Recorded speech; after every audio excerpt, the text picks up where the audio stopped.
Hello everyone, আসসালামু আলাইকুম। আশা করি সবাই ভালো আছেন। আপনাদের দোয়ায় আমিও ভালো আছি। আজকে আমি আমাদের এলাকার আশপাশেই সুন্দর একটা পরিবেশে আসছি।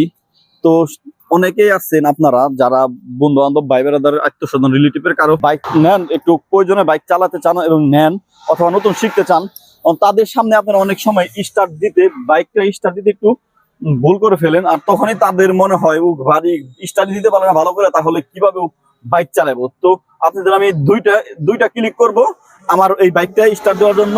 দুইটা ক্লিক করব, একটা স্টার্ট হবে না আর একটা স্টার্ট হবে। প্রথমবার দেখেন স্টার্ট হবে, পরের বার হবে না।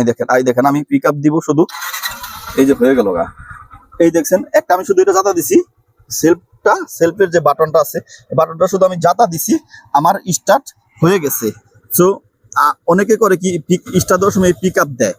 সো এই বাইকগুলা, এখন যে বাইকগুলো আছে আপডেট বাইকগুলা, FZ B2, ইয়ামাহার যে বাইকগুলো আছে, ইভেন পালসার যাই কোন এই ভুলটা করে অনেকেই।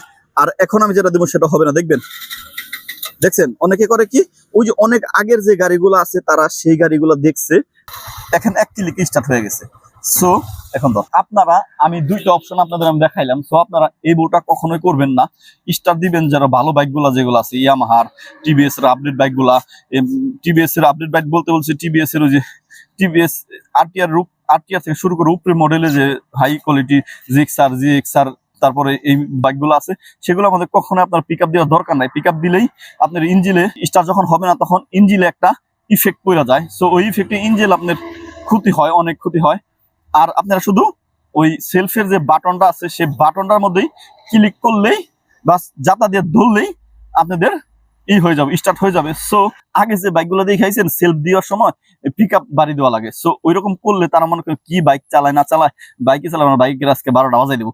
সো আমার এই ভিডিও যদি ভালো লাগে থাকে, লাইক, কমেন্ট, শেয়ার, সাবস্ক্রাইব করে দিবেন।